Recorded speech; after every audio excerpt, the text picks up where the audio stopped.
Hey, what is going on, guys? My name is Jack, and today I'm back with another video. Now, in today's video, guys, I'm going to be talking about... What was I talking about? I can't remember what I was going to talk about today. 3 weeks later. I was going to talk about the time I almost snapped my neck.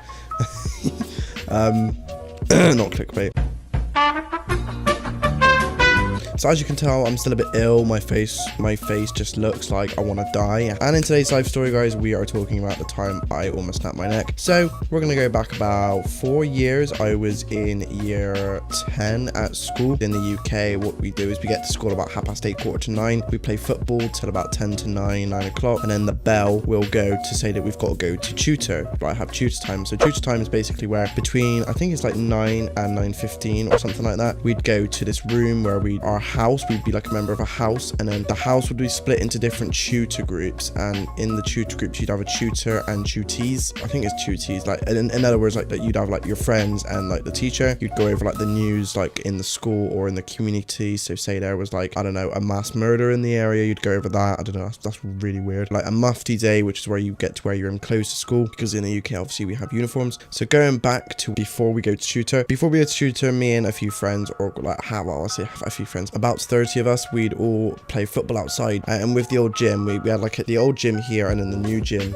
was over there. And in the old gym there was a gap in the wall where you could set up like a goal, and it was about probably 2 or 3 foot. It's a bit bigger than a hockey goal. So if you don't know ice hockey, with that being said, I was the goalkeeper because I used to play for a football team, and I used to be in goal for that football team. And with that being said, my friend kicked the ball really hard and really quick. I quickly put my hands up, and when it hit my hands, it deflected and hit me in the neck there. I remember being like this for ages, and I couldn't physically go like that. I used to go like, I was like this, and then I would be going like that, because it used to get tighter and tighter to the point where I was in actually a lot of pain. My neck was like that for a few hours. So we went to tutor at tutor time, and I remember sitting there in a lot of pain, but I thought if I just gently moved my neck, I wouldn't be in too much pain. But no, the pain actually got worse to the point where I started actually crying. My friend then decided to take me to the medical room, and in the medical room they gave me some paracetamol. Nothing helped. I was still in a lot of pain, so they had to call my mum. And then what my mum did was, my mum took me straight to A&E, went in there, and then I lied down. But then they told me that I would probably need to go to hospital to get it looked at. They led me on this bed, and then once they'd led me on this bed,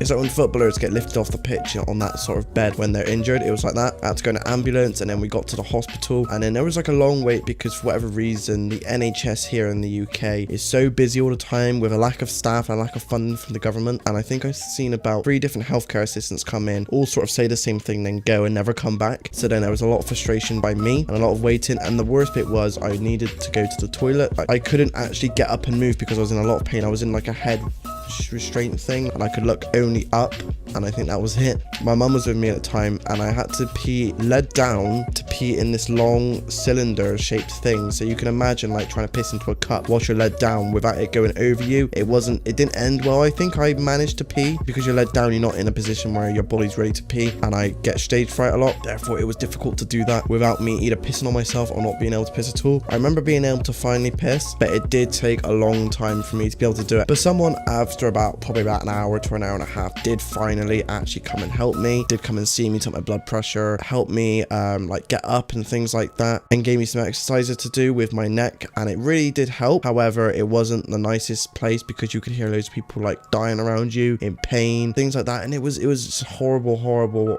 time. And I remember the doctor gave me, or sorry, the healthcare assistant gave me these exercises to do where I'd have to move my neck, stretch my muscles, and whatever, all the tender things in your neck, things like that. And it just generally wasn't a nice experience. Now guys, if you did enjoy this live story, be sure to smash that like button, subscribe for more, and I will see you on the next one.